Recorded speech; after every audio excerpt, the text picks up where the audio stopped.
오늘은 우리를 부르심은 거룩하게 하심이라 라고 하는 제목을 가지고 함께 은혜를 나누고자 합니다. 우리가 주일날 우리 데살로니가 전서를 계속해서 살펴보고 있습니다마는 사도 바울이 데살로니가 성도들을 향한 그 사랑이 참 특별하다, 매우 특별하다 라는 사실을 우리가 알게 됩니다. 처음으로 이 데살로니가에 들어가게 된 이 바울 일행의 모습은 어떻습니까? 아무에게도 누를 끼치지 않기 위해서 밤낮으로 일하면서 3주간에 걸쳐서 아주 집중적으로 복음을 전하는 그런 모습을 가졌었지요. 그러나 핍박 때문에 3주밖에 있지 못하고 떠나올 수밖에 없었던 그런 상황이었습니다. 3주이지만은 이 복음의 놀라운 폭발적인 역사가 그 현장 가운데 일어나게 되는 것이지요. 유대인뿐만 아니라 경건한 헬라인이요 귀부인이 수많은 영혼들의 구원받는 놀라운 역사가 이루어졌어요.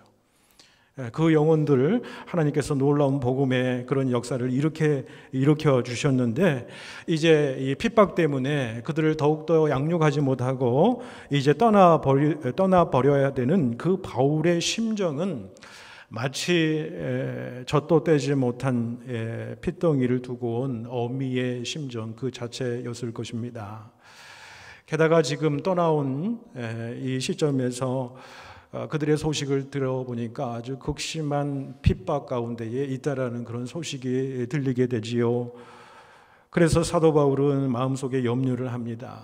그들이 믿음을 지키며 잘 견딜 수 있을까? 그 염려로 마음이 너무 무거웠던 것이겠지요. 그래서 다시 그들의 얼굴을 보고자 하는 마음이 그 마음에 너무 간절했습니다. 그리고 여러 번 그곳에 가려고 했습니다마는 가지를 못하게 됩니다. 그래서 결국에는 참다 못하여서 자기의 심령, 이 성도들을 보고 싶은 마음, 그들을 위로하고 싶은 마음이 마음속에 터진 것이죠. 그래서 자기가 갈 수 없으니까 디모데를 대신 보냅니다. 그리고 나중에 그가 돌아와서 전해준 소식이 너무나도 기쁜 소식이었다. 핍박 가운데 있는 성도들에게 위로를 전해주려고 디모데를 보냈지만은, 그리고 이 서신을 보냈지만은 오히려 그 성도들에게 위로를 받게 되는 그런 상황 가운데에 있게 된 것을 우리가 보게 됩니다. 그래서 이 기쁜 소식을 듣고 바울이 어땠습니까? 그가 고백하기로 이제는 당신들이 예수 그리스도 안에서 그 믿음이 굳건하게 서 있었기 때문에 이제 숨을 쉴 수 있을 것 같다라는 표현을 하는 거예요. 이제 좀 살 것 같다라는 거예요.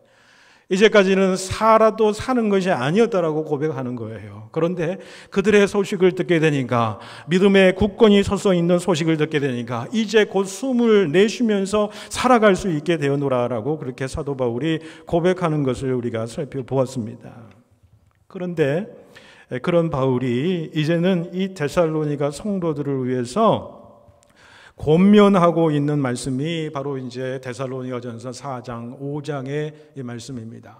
1장에서 3장까지는 데살로니가 성도 사이에서 이루어졌던 그 일들, 역사들과 또 교리적인 이야기들이 많이 나오는 반면에 4장과 5장은 그들이 예수 그리스도 안에서 어떤 삶을 살아야 될 것인지에 대해서 말씀해 주는 윤리적인 권면의 내용들이 나오게 되는 것이지요.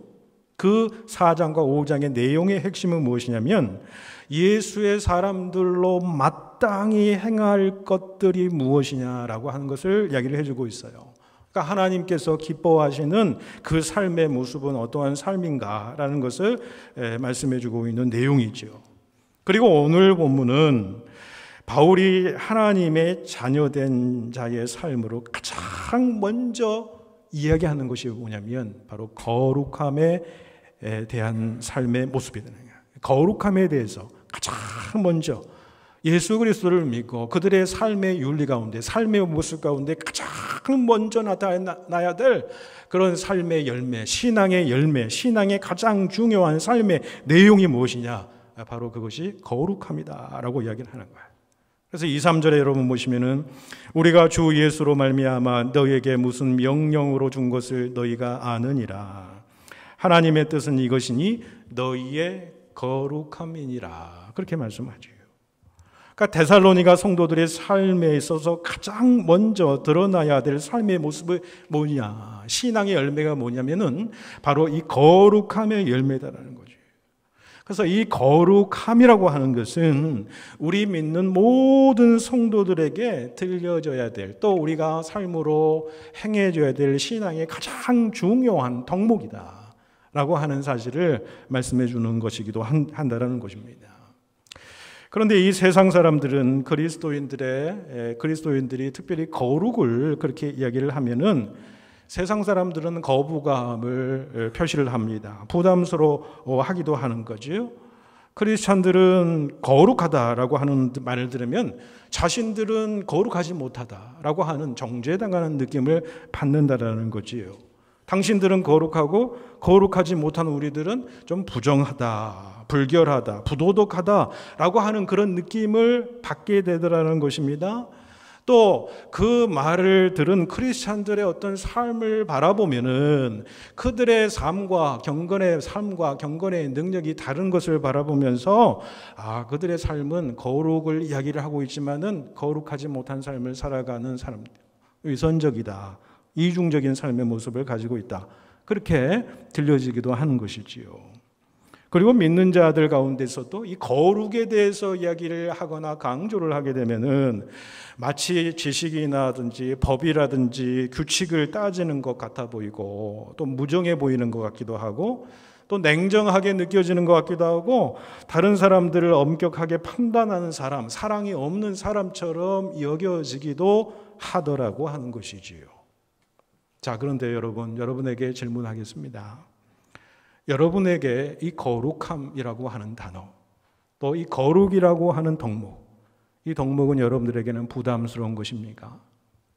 아니면 이 거룩이 우리에게 너무나도 절실하고 중요한 문제라고 여러분 생각을 하십니까? 일반적으로 거룩은 성스러운 어떤 상태나 어떤 사람이나 물건이나 어떤 행위로 이해가 됩니다. 그런데 성경에서 말하는 거룩의 의미는 그것과는 사뭇 다르다는 것을 보게 됩니다. 성경에 있어서 이 거룩의 그 원어는 카도시라고 하는 단어가 쓰였습니다. 이 단어의 뜻은 뭐냐면 구별되다라고 하는 뜻이에요. 그러니까 성경이 구약도 마찬가지고 신약에도 마찬가지입니다. 성경이 말하는 거룩은 성스럽다, 성스러운 사람, 성스러운 물건, 성스러운 곳, 그 지역, 그것에 초점이 있는 것이 아니라 구별되다라고 하는 점에 초점이 가 있다라고 하는 사실이에요. 여러분, 이 점은 출애굽기 3장 15절에서도 확인할 수가 있습니다. 하나님이 이르시되 이리로 가까이 오지 말라. 네가 선 곳은 거룩한 땅이니라. 네 발에서 신을 벗으라. 이 말씀은 하나님께서 호렙산에서 모세를 부르실 때, 모세를 처음 만나시고 그를 통해서 하나님의 놀라운 역사를 이루실 때에 하시는 그 말씀이에요. 하나님께서는 모세가 있던 그 장소를 거룩하게 구별한 겁니다. 그 장소가 원래 거룩한 장소가 아니에요. 아주 평범한 호렙산 기슭의 어느 한 광야의 한 지점의 일뿐이라고 하는 거예요. 그곳이 원래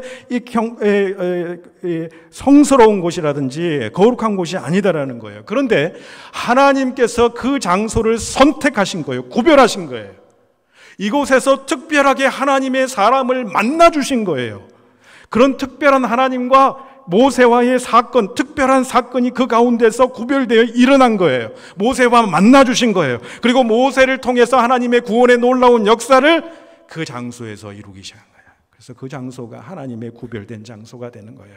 그 모세와의 만남이 하나님께서 특별하게 구별하여 만들었기 때문에 그곳이 바로 거룩한 장소가 되었다라고 하는 거예요. 일반적으로 우리가 어떤 사람을 성스럽다, 거룩하다라고 하잖아요. 어떤 장소가 거룩하다라고 이야기를 합니다. 어떤 물건이 성스러운 물건이다, 거룩하다 이야기를 합니다. 그러나 우리가 꼭 기억해야 될 것은 하나님께서 우리에게 거룩함을 명령하셨을 때 그 거룩이라고 하는 것은 어떤 사람이 아니에요. 어떤 장소가 아니에요. 어떤 물건이 아니라 그 모든 것들이 사람이나 장소나 어떤 물건들이 하나님에 의해서 구별되어 사용되는 그 사람, 그 장소, 그 사건, 그것이 바로 거룩하다라고 이렇게 말씀드리는 거예요. 바울이 오늘 본문 말씀 가운데에서 데살로니가 성도들을 향한 이 거룩함이라는 것은 무엇이냐면 너희들은 이미 하나님의 자녀의 것이 되었다는 거예요. 하나님의 것이 되었다는 거예요. 하나님의 자녀로서 구별되어졌다라고 하는 사실을 강조하는 거예요. 하나님의 것으로 구별되었기 때문에 너희들은 거룩한 존재다는 거예요. 그래서 그 하나님의 거룩함에 걸맞도록 거룩한 삶에 힘써야 된다라고 그렇게 말씀하는 거예요. 여러분 생각해 보세요. 여러분, 내가 거룩해지기 위해서 거룩한 삶을 살아갑니까? 내가 거룩해지는 삶을 살아가기 위해서 거룩한 삶을 살아갑니까? 이것도 어느 정도 맞는 이야기지만은 성경적인 의미가 아니에요. 여러분, 우리가 어떤 자입니까? 우리는 이미 하나님의 것이에요. 하나님으로부터 구별받은 자들이에요. 그런 자들이 어떤 자들입니까? 이미 우리는 거룩한 자가 되었다는 거예요.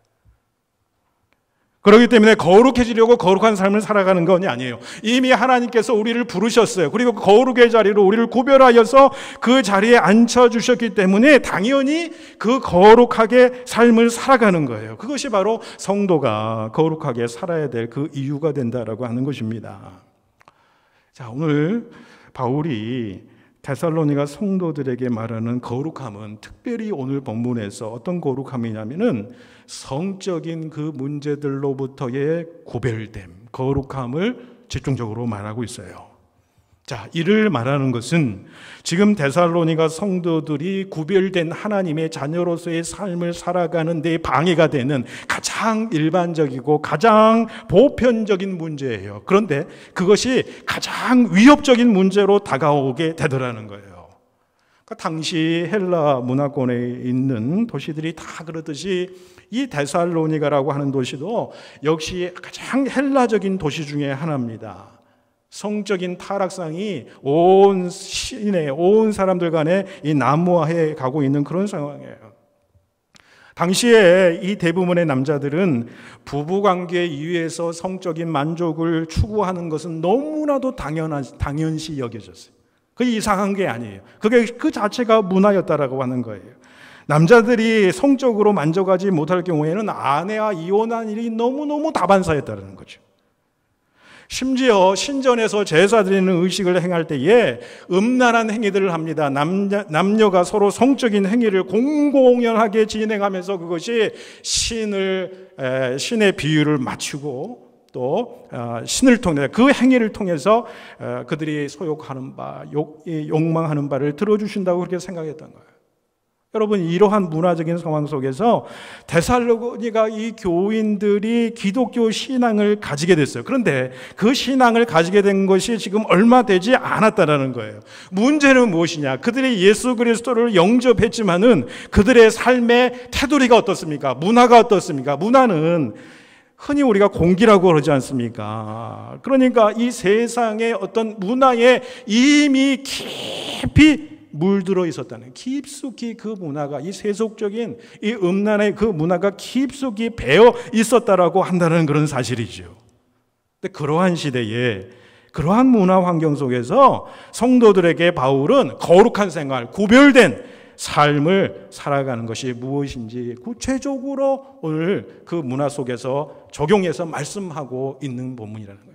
그 본문이 바로 3절에서 5절의 말씀입니다. 우리 3절에서 5절 말씀을 우리 한 목소리로 같이 읽겠습니다. 3절에서 5절입니다. 시작. 하나님의 뜻은 이것이니 너희의 거룩함이라. 곧 음란을 버리고 각각 거룩함과 존귀함으로 자기 안에 대할 줄을 알고 하나님을 모르는 이방과 같이 세욕을 따르지 말고 이야기합니다. 여기서 음란함이라고 하는 것은 모든 종류의 비합법적인 어떤 성관계를 의미하는 거예요. 성경에서 이야기하는 적법한 가정의 울타리 내에서 이루어지는 성적인 친밀한 어떤 그 관계를 떠난 모든 관계를 이야기하는 거지요. 그러면서 그 다음에 뭐라고 얘기합니까? 각각 거룩함과 존귀함으로 자기 안에 취할 줄을 알고, 그렇게 말씀해요. 자, 이 말씀은 좀 번역하기가 좀 까다로운 편입니다. 우리 번역에 보면은 여러분, 자기의 아내 취할 줄을 알고 그렇게 이야기를 하지요. 아내라고 번역되어 있는데 원래 이 아내란 말의 헬라어 원어에는 무엇이 쓰이냐면 스키오스라고 하는 단어가 쓰였어요. 이 스키오스라고 하는 단어는 그릇이라고 하는 단어예요. vessel이라고 하는 그런 뜻이 있는 거예요. 그런데 이 스키오스라고 하는 이 그릇이라고 하는 단어는 그러니까 은유적으로 비유적으로 이야기해서 인간의 몸 바디를 상징하고 의미하게 되더라는 것이죠. 그래서 여러분 다른 성경의 번역에 보면은 특별히 NIV의 성경을 보면은 자기 아내 취할 줄을 알고 해서 그 아내를 몸 바디라고 그렇게 번역을 해요. 그래서 각각 자기의 몸을 통제하는 법을 배워야 된다라고 그렇게 얘기를 합니다. 물론 여기서 아내라고 번역하면 굉장히 구체성을 가지게 되는 거예요. 그런데 더 광범위한 의미에서 이 거룩함의 의미를 발견하려면은 이 몸으로 더 바디, 몸으로 번역하는 것이 훨씬 더 나을 수가 있다는 거예요. 더 넓은 이 적용을 할 수가 있다는 거죠. 다시 말씀드리자면 그렇게 표현할 수가 있는 거예요. 거룩함과 존귀한 방법으로 자기의 몸을 잘 통제해야 된다라고 하는 그런 의미로 우리가 받아들일 수 있다라고 하는 거지요. 그래서 여러분 유진 피터슨이 지은 메시지의 책을 보면 이 4, 5절을 이렇게 번역을 합니다. 하나님을 알지 못하는 사람들이 흔히 하는 것처럼 여러분의 몸을 함부로 다루지 말고 오히려 몸을 아끼고 존중하는 법을 익히십시오. 그렇게 말씀하는 거죠. 바울은 오늘 본문에서 이 점을 강조하기 위해서 이방인들을 예로 들습니다. 5절에 보시면 하나님을 모르는 이방과 같이 색욕을 쫓지 말라. 그렇게 얘기를 해요. 그리고 6절에 보시면 이 일에 분수를 넘어서 형제를 해하지 말라라고 얘기를 합니다. 이게 무슨 말이냐면 하나님께서 정해주신 경계가 있다는 거예요. 가정의 경계가 있고 남녀 간의 관계에 이 경계가 있다는 거예요. 이 경계를 넘게 되면은 형제를 나쁘게 하는 일이라는 거예요. 죄를 범하게 만드는 일이라는 거예요. 그래서 NIV에서는 형제를 나쁘게 하거나 형제를 이용해서는 안 된다는 식으로 그렇게 이제 이야기를 하는 거예요. 이 말은 정확히 다시 이야기하자면 이런 이야기예요. 이방인들과 같이 자신의 색욕을 위해서 성적인 욕구와 만족을 위해서 다른 사람을 수단으로 삼지 말라는 거예요. 다른 사람을 자기 이익 수단의 욕구, 욕망 충족의 수단으로 삼지 말라. 그런 말씀이에요. 그리고 좀 더 몸으로 더 크게 넓게 해석하면 그런 거예요. 다른 사람들을 이방인들과 같이 자기 몸의 유익을 위해서 자기 몸의 만족과 이기적인 목적을 위해서 다른 사람들을 이용하거나 해하거나 수단으로 삼지 말아라 라고 하는 거예요. 그게 뭐냐면은 거룩하게 구별된 삶이라는 거예요. 그래서 바울은 본문 마지막에 보시면은 그러면 왜 우리는 거룩한 삶을 살아야 되는가? 그 부분에 대해서 7절, 8절에서 마지막 2절에서 말씀하고 있습니다. 7절, 8절을 함께 한 목소리로 읽겠습니다. 시작. 하나님이 우리를 부르심은 부정하게 하심이 아니요 거룩하게 하심이니 그러므로 저버리는 자는 사람을 저버림이 아니요 너에게 그의 성령을 주신 하나님을 저버림이니라. 여러분, 하나님이 우리를 구원하신 목적은 우리를 구별하여서 하나님의 것으로 예수 그리스도의 그 피 흘림과 그 부활의 영광으로 예수 그리스도의 자녀가 되게 하신 것은 뭐냐면 그 목적이 뭐냐면 우리를 거룩함에 이르도록 하는 것이 그의 목적이다라는 것이지요. 거룩함을 이루는 것, 이것이 바로 우리를 구원하신 하나님의 목적이라고 하는 거예요. 그래서 베드로전서 1장 15절 16절에서 이렇게 말씀합니다. 오직 너희를 부르신 거룩한 이처럼 너희도 모든 행실에 거룩한 자가 되라 기록되었으되 내가 거룩하니 너희도 거룩할지어다. 내가 거룩하니 너희도 거룩할지어다. 하나님이 우리를 구원하신 목적은 우리를 거룩에 이르는 길이에요. 여러분, 거룩이라고 하는 것은 다른 게 아니에요. 하나님의 닮아가는 거예요. 하나님의 형상대로 창조된 그 하나님의 형상을 회복해 가는 거예요. 하나님의 완전한 형상이 우리 가운데 회복이 되는 거예요. 그래서 예수 그리스도의 완전한 분량으로 우리 자신이 이르는 그 길을 가는 것, 이게 여러분 우리를 부르신 목적, 거룩의 길이다라고 한다는 사실이지요. 여러분, 그러면 오늘 말씀에는 나와 있지 않습니다만은, 그러면 우리는 과연 거룩해지려면 과연 어떻게 해야 되겠습니까? 이 질문을 우리가 해야 될 줄로 압니다. 여러분, 거룩의 성품은 완전한 성품입니다. 그 거룩의 성품은 하나님의 성품이지 우리의 성품이 아니에요. 그러니까 하나님이 거룩한 것처럼 너희도 거룩하라고 하는 것은 하나님을 온전히 닮아가고 하나님의 완전한 형상을 너희들이 회복하라라고 그런 이 말씀이지요. 그러니까 우리가 거룩을 향해서 나아갈 수 있는 길은 무엇이냐면, 하나님의 거룩을 우리가 경험하고 하나님의 거룩의 임재를 체험하는 것이 우리가 거룩으로 나아가는 길이다라는 거죠. 여러분, 독일의 신학자인 루돌프 오토라고 하는 분이 있습니다. 이분은 19세기의 자유주의 신학이 온 유럽을 휩쓸었을 때에 하나의 충격파를 던져준 신학자이기도 합니다. 그가 유명한 개념을 얘기하는데 바로 누미노제라고 하는 그런 개념을 설명을 합니다. 근데 이 누미노제라고 하는 개념은 어떤 거냐면요, 인간이 신비한 경험이나 거룩한 존재 앞에 섰을 때 느끼는 거룩의 경험이다라는 거예요. 신비한 어떤 경험을 하는 거예요.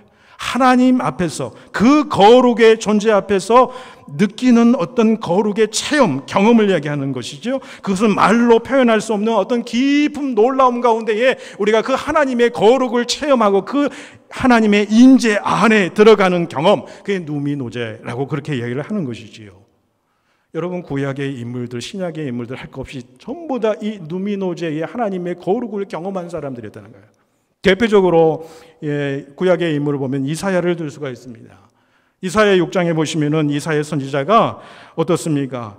성전에서 언제나처럼 기도하고 있었습니다. 그런데 기도하는 중에 환상 가운데 하나님의 임재, 강력한 임재를 체험하게 돼요. 그 하나님의 임재를 체험하게 되니까 말로 표현할 수 없는 깊은 두려움과 놀라움에 빠지면서 그가 고백했던 내용이 뭐냐면은, 그때 내가 말하되 화로다 나로다 나여 망하게 되었도다. 나는 입술이 부정한 사람이요 만군의 여호와신 왕을 입술이 부정한 백성들 중에 배웠노라. 나는 망하게 되었노라. 그렇게 이야기하는 거예요. 하나님의 거룩을 경험하게 되니까 그런 고백을 하게 되는 거예요. 여러분, 복음서에도 보면은요, 누가복음 5장에 이 베드로가 또한 경험을 하게 됩니다.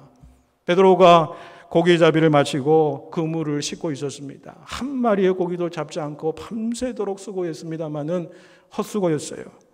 그런데 예수께서 다시 자기 배에 오르시더니 말씀을 사람들한테 전하시고는 베드로에게 명령하는 거예요. 깊은 데로 가서 그물을 내리라라고 얘기하는 거예요. 밤새 고기잡이를 했고 허탕친 상황이에요. 그리고 지금 이 아침에는 고기잡이를 나아가서 깊은 데로 가서 고기를 잡을 수 있는 그런 고기잡이 때가 아니다라는 사실이에요. 그런데도 불구하고 그 예수님의 말씀에 순종합니다. 그런데 이게 웬일입니까? 그물이 찢어질 정도로 고기를 많이 잡게 된 거예요. 그 순간 베드로는 무엇보다도 예수님 앞에서 천둥 같은 두려움을 느끼게 되는 거예요. 물고기 떼의 흐름도 아시고 그 물고기를 잡게 만드시는 그 명령하여서 그 물고기 떼도 그 예수님의 명령에 순종하는 그분은 과연 누구신가? 아, 내가 하나님의 아들을 만났구나라는 거예요. 그러면서 예수의 무릎 앞에 무릎을 꿇으면서 뭐라고 이야기합니까? 주여, 나를 떠나소서, 나는 죄인입니다. 이게 여러분 누미노제의 경험이라는 거예요. 그 경험이 있었기 때문에 자기의 삶과 지금까지의 삶과 구별되어서 하나님의 사람으로 구별된 자로서 삶을 살아가요. 거룩한 자로 삶을 살아가는 그 베드로의 모습을 보게 된다는 거죠. 여러분, 우리가 거룩해진다는 것은 우리의 힘과 능력으로 되는 게 아니에요. 하나님의 거룩을 우리가 경험해야 된다는 거예요. 거룩하신 하나님의 임재를 경험해야 된다는 거예요. 여러분, 예배의 자리에서 하나님의 임재를 체험해야 될 줄로 믿습니다. 이 자리에 임재해 계신 하나님을 우리의 영안의 눈으로 볼 수 있는 그런 예배가 될 수 있기를 바랍니다. 말씀 앞에서 하나님의 임재를 체험해야 돼요. 그 말씀이 내 심령을 쪼개는 말씀이에요. 살아계신 역사하신 하나님의 말씀으로 들려져서 하나님의 살아계신 음성을 내가 듣는, 그래서 무릎 꿇는 그런 시간, 기도 가운데서 하나님의 임재를 체험하는 그 시간을 통해서 우리는 하나님의 거룩하신 것처럼 그 거룩에 구별된 길로 우리도 나아갈 힘과 능력을 부여받게 되더라는 거예요. 여러분, 제가 지난 일주일 동안 화요일부터 금요일까지 3박 4일 침묵 수련회를 인도하고 왔습니다.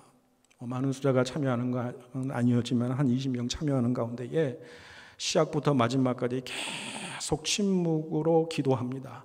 말씀을 렉쇼비나 말씀을 깊이 아침마다 묵상하고, 그다음에 스페셜 디렉션을 받게 되고, 저녁에는 또 복음 이야기를 통해서 깊이 있는 하나님의 말씀을 계속 묵상하면서 기도하는 그런 시간을 가지게 됩니다. 마지막 3일째 되던 밤이었는데 그날 밤에 복음서를 깊이 묵상하고 있었습니다. 그 묵상의 본문은 예수님의 겟셋마네 기도의 내용을 제가 3번을 조용히 읽어드리고 그 말씀을 25분간 침묵으로 그 말씀 속에 들어가서 그 예수 그리스도의 마음, 그 마음을 들여다보면서 침묵으로 깊이 기도하는 그런 시간이었습니다.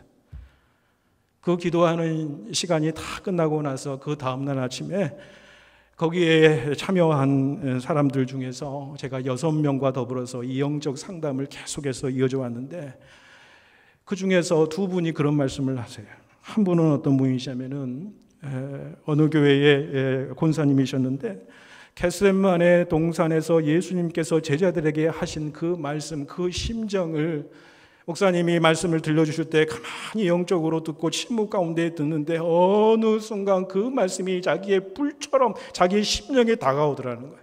그래서 갑자기 이 감당할 수 없는 그 예수 그리스도의 심정이, 그 마음이 자기 마음속에 들끓어오르면서 어찌할 수 없는 그러한 통정의 어떤 그런 마음을 갖게 되라는. 그래서 그분이 무슨 표현을 쓰냐면은, 내가 다른 사람과 같이 기도하지 않았으면은 내 심장을 내 손으로 막 두드리고 싶었다는 거예요. 그만큼 그 예수 그리스도의 심정이 자기 마음속에 다가오더라는 거예요.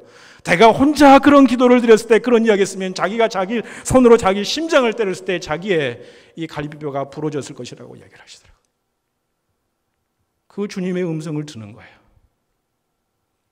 그리고 나서 예배 기도 시간이 끝나고 나서 그 성전을 떠나지 못하고 2시간, 3시간 계속해서 기도를 합니다. 그리고 들어가서 잠을 자려고 하지만 머릿속에 계속해서 울리는 주님의 음성 때문에 새벽 5시까지 잠을 못 주무셨다고 그 다음날 얘기하시더라고요. 목사님, 그게 무슨 체험입니까? 주님의 마음을 제가 그때 알 것 같더라고요. 도저히 잠을 이룰 수가 없더라고요. 내 심장을, 그 예수 그리스도의 마음을 봤을 때 내 가슴을 내가 손으로 쳤다면 내 가슴 갈비뼈가 다 부러졌을 거라고 이야기하더라고요. 그 주님을 만나는 경험 아닙니까? 성서의 인물만, 이사야만, 베드로만 예수 그리스도를 만나는 경험은 하나님의 거룩을 체험하는 것이 아니더라고요. 말씀과 묵상 가운데 깊이 들어가서 침묵으로 하나님의 그 음성, 그 소리를 들으니까 그 심정을 자기가 알겠더라는 거예요. 알겠더라는 거예요. 또 한 분은 한국에서 오시는 권사님, 장로님 부부셨는데, 그 권사님은 한국에서 평생 동안 일하시고 은퇴를 하시고 제2 인생을 살아보시기 위해서 남편 장로님과 같이 오셔서 침묵기도회 수련회에 참여했어요. 무엇인가 앞으로 큰 인생의 변화가 있게 될 텐데 그것을 위해서 내가 간절히 기도해서 하나님 음성을 내가 들어보겠다. 그렇게 오셨어요. 그리고 하루 이틀 3일 지났는데 그 마지막 날에 또 하나님의 놀라우신 체험을 하게 된 거예요. 그 묵상을 하는 가운데에 머리에서부터 발끝까지 크고 묵직한 어떤 빛 같은 것들이 내리치더니 머리 끝부터 발끝까지 쫙 내려가더라는 거예요. 이게 과연 무엇일까? 그리고 나서는 계속해서 눈물과 더불어서 그 말씀 묵상 속에 깊이 들어가는데요. 예배 시간이 끝나고 묵상 시간이 끝났는데 2시간, 3시간, 4시간 그렇게 가만히 자리에 시간 가는 줄을 모르고 그렇게 기도가 되더라는 거예요. 그리고 나서 그 다음 날에 저에게 하시는 말씀이 무슨 말씀이냐면은, 목사님, 저는 내 인생의 길에, 앞의 길에 무엇인가 어떤 길을 가게 될 것인지 그 하나님의 특별한 음성을 내가 듣고 싶어서 이전에 왔는데, 목사님, 이제 내 기도 제목이 완전히 바뀌었습니다. 하나님께서 내 인생 바다 끝에 거주할지라도 저 소울에 거주할지라도 나와 함께 하시고 나를 인도하시고 섭리하시는 그 하나님께서 그 앞길을 인도하지 못하시겠습니까? 이제는 그것이 아니라, 그 장래의 일을 걱정하는 것이 아니라 내가 오늘 삶을 살아가면서 하나님을 얼마나 깊이 경험하고 말씀 속에서, 기도 속에서 그 하나님의 임재를 얼마나 체험하는가. 내 기도 제목이 바뀌었습니다. 여러분, 하나님을 만나니, 말씀 속에서, 기도 속에서 하나님을 만나니 구별된 자로 삶을 살아가는 거예요. 그게 거룩한 자의 삶인 거예요. 그래서 여러분, 디모데전서 4장 5절에는 그렇게 말씀합니다. 하나님의 말씀과 기도로 거룩하여 짐이라, 그렇게 말씀하는 거예요. 히브리서 4장 12절 우리가 너무 잘 알잖아요. 하나님의 말씀은 살았고 운동력이 있어서 좌우의 날선 어떤 것보다 예리하여 혼과 영과 관절과 골수를 찔러 쪼개기까지 하고 마음의 생각과 뜻을 감찰하신다. 감찰. 여러분, 경험해 보셨습니까? 하나님이 예리한 칼같이 내 혼과 영과 관절과 골수를 찔러 쪼개기까지 하고 머리부터 발끝까지 찡하게 내려오는 하나님의 검을 우리가 받아본 경험이 있습니까? 그 하나님의 말씀 때문에 내가 그 말씀 앞에 무릎 꿇어서 내 마음의 생각과 뜻과 내 인생의 요정이 달라지는 그런 놀라운 경험이 우리 가운데 있느냐고요. 말씀은요, 병든 영혼을 치유합니다. 연약한 육신을 강건하게 만들어요. 약한 영혼을, 낙심한 심령에게 소망을 주는 거예요. 용기를 주는 거예요. 여러분, 또한 우리는 또 어떻게 거룩한 삶을 우리가 살아갈 수 있느냐고요. 우리 안에 거룩의 능력이 없는데 왜 어떻게 거룩해 삶을 살아갈 수 있냐고요. 갈라디아서 6장 8절에 이렇게 이야기합니다. 갈라디아서 6장 8절에 자기 육체를 위하여 심는 자는 육체로부터 썩어질 것을 거두고 성령을 위하여 심는 자는 성령으로부터 영생을 거두느니라, 이렇게 말씀해요. 그러면서 갈라디아서 5장에 보면 그 말씀을 풀이해서 이렇게 이야기해요. 우리가 육체를 따라 살면 어떻게 돼요? 오늘 이 사도 바울이 데살로니가 성도들에게 너희들 음란한 생활하지 마라, 음행을 저지르지 마라, 난잡한 삶을 살아가지 말라고 했던 것처럼 육체를 따라 살아가게 되면 어떻게 돼요? 음행과 더러움과 호색하게 되더라는 거예요. 성적인 타락이 이루어지게 되더라는 거예요. 또한 우상숭배와 술수와 원수 맺게 된다는 거예요. 영적인 타락이 이루어진다는 거예요. 투기와 술취함과 방탕과 시기와 질투가 일어난다는 거예요. 인간관계가 파괴된다는 거예요. 육체를 따라 살면 거룩의 길로 가지 못해요. 그런데 성령을 따라 살게 되면 어떻게 되느냐? 성령의 9가지 열매가 우리의 삶 가운데 열리는 거예요. 사랑이 열리게 해요. 기쁨이, 주님이 내 안에 주신 그 기쁨, 어느 누구도 빼앗아갈 수 있는 그 내면에서 솟아나오는 그 기쁨과 평강이 내 자신의 마음을 사로잡는 거예요. 그래서 오래 참게 되는 거예요. 자비를 베풀게 되는 거죠. 충성하게 되고 온유와 절제의 사람이 되는 거예요. 이게 여러분 거룩의 사람이에요. 거룩의 사람이에요. 가야 될 길이에요. 열매예요. 이게 무엇으로 가능합니까? 성령을 따라 살게 될 때 가는 거예요.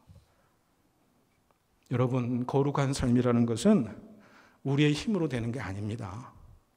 우리가 의지적인 결단을 해서 내가 거룩해지는 게 아니에요. 성령님께서 우리를 지배하고 우리를 다스리실 때에 우리 속에 내면의 변화, 생각의 변화, 마음의 변화, 그래서 외적인 변화가 이루어지는 거예요. 하나님의 성품을 닮아가는 거예요. 그 거룩하신 하나님의 성품을 닮아가게 되는 것이지요. 그래서 세상과는 구별된 삶을 자연스럽게 살아가게 되는 거예요. 그래서 하나님의 뜻을 이루기 위해서 전력을 이루는 거예요. 성령께서 내 속에 오셔서 나를 지배하실 때, 성령이 내 안에 있어서 임재하실 때, 인도하심 따라 따라가게 살아갈 때 우리가 스스로 거룩해지는 거예요. 여러분, 거룩한 삶은 한마디로 거룩한 산 제물로 드리는 삶입니다. 로마서 12장 1절 2절에 우리가 잘 알지 않습니까?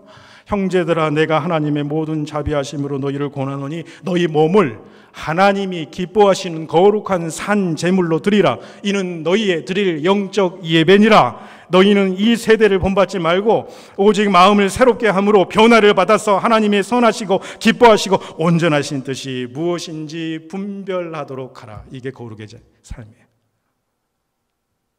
바울은 골면하는 거예요. 너희의 삶 자체가 거룩한 예배가 되게 해라. 너희의 삶 자체가 예배니라. 그렇게 말씀하는 거예요. 내 언어, 내 말 한마디가 기도가 되고 예배가 되는 거예요. 내 행동 자체가 살아있는 제사요, 예배가 되는 것이지요. 우리의 말 한마디, 아주 작은 결정 하나에도 그것을 조심하게 될 때, 성령의 인도하심 따라갈 때 그것이 거룩한 삶으로 이어지게 되는 거예요. 바울은 영적인 분별력이 없는 삶은 거룩한 삶이 이루어질 수 없다고 얘기하는 거예요. 마음을 새롭게 함으로 변화를 받아서 선하시고 기뻐하신 하나님의 온전하신 뜻이 무엇인지 너희들 분별하라. 그렇게 하잖아요. 영적인 분별력이 없으면요, 여러분 이 세상에서 구별된 삶을, 거룩한 삶을 살아갈 수 없어요. 하나님의 자녀로서의 삶을 살아갈 수 없게 되더라는 거죠. 무슨 일을 하든지 간에 하나님의 시선에서, 말씀의 시각에서 하나님의 뜻이 무엇일까? 하나님이라면 어떻게 말씀하실까? 과연 이것이 하나님의 뜻인가? 내 인간 속에서 나오는 인간의 욕망의 소리인가? 세상의 소리인가? 세상의 뜻인가? 하나님께 영적으로 묻고 경험하고 주님의 음성을 들어서 영적 분별력을 가지고 살아가는 삶이 거룩의 삶이라는 거죠. 크리소스톰이라고 하는 인물은요, 초대교회 교부인데 황금의 입이라고 불립니다. 설교자로 유명하신 분입니다. 말씀의 사람입니다. 이분이 너희 몸을 하나님이 기뻐하시는 거룩한 산 제사로 드리라 라는 말씀을 이렇게 쉽게 풀어서 해석을 했어요. 여러분의 눈이 나쁜 것을 보지 못하게 하십시오. 그러면 그 눈은 산 제물이 되는 것입니다. 여러분의 혀로 하여금 누추한 말이나 다른 사람을 향한 악담이나 악한 말을 못하게 하십시오. 그러면 그 혀가 산 제물이 될 것입니다. 여러분의 손이 무법한 일을 하지 못하게 하시고 여러분 향해서 비난하고 욕하는 사람들을 오히려 축복하십시오. 그러면 여러분은 산 제물이 되는 것입니다. 여러분, 이 시간 우리도 결단할 수 있기를 바랍니다.